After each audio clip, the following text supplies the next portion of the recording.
શું નામ છે? સુનિલ ટેકવાણી. સુનિલ, આજે સિંધી સમાજ દ્વારા બાઇક રેલીનું આયોજન કરવામાં આવ્યું છે ચેટીચાંદને લઈને. કઈ પ્રકારનું આયોજન છે અને કયો રૂટ છે?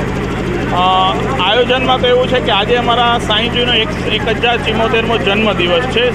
ચેટીચાંદ મહોત્સવ જેને અમે કહીએ છીએ, જેને અમે અમારા પલ્લાવાળો સાંઈ, પાણીવાળો સાંઈ, બેડીએવાળો સાંઈ, એ આયોજન આખું નજરાણ આજનું જે રેલીનું આયોજન છે એ અમારા સિંધી સમાજની અગ્રણી સંસ્થા રાસલીલા ક્લબ નીચે આજનું યાત્રા આજની આયોજન છે. એના પહેલાં એક નાનકડી ઝલક આપી દઉં કે આવતીકાલે ગઈકાલે 9 તારીખે બાલભવનથી અમે લગભગ 1500 બાઇક મહિલા શક્તિ કેન્દ્રના હિસાબે 1500 બહેનોની યાત્રા ગઈકાલે પૂર્ણ કરી. આજે 1000થી ઉપર સ્વયંસેવકોને લઈને અમે આખા રાજકોટમાં જે મુખ્ય માર્ગો ઉપર યાત્રા નીકળશે અને હર્ષોલ્લાસથી હરેક જગ્યાએ ક્યાંક ને ક્યાંક પ્રસાદીનું, શરબતનું આવા બધા આયોજન હોય છે, ક્યાંક ફૂલથી સ્વાગત હોય છે.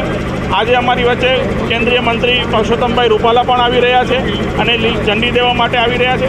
તો સમાજ જે છે એ હર વખતે સિંધી સમાજ જે છે એ ક્યારેય પણ કોઈ પણ આંદોલનમાં નહીં, ક્યાંય પણ માગણીમાં નહીં, પરિશ્રમ કરવામાં જાણતો સમાજ એટલે સિંધી સમાજ.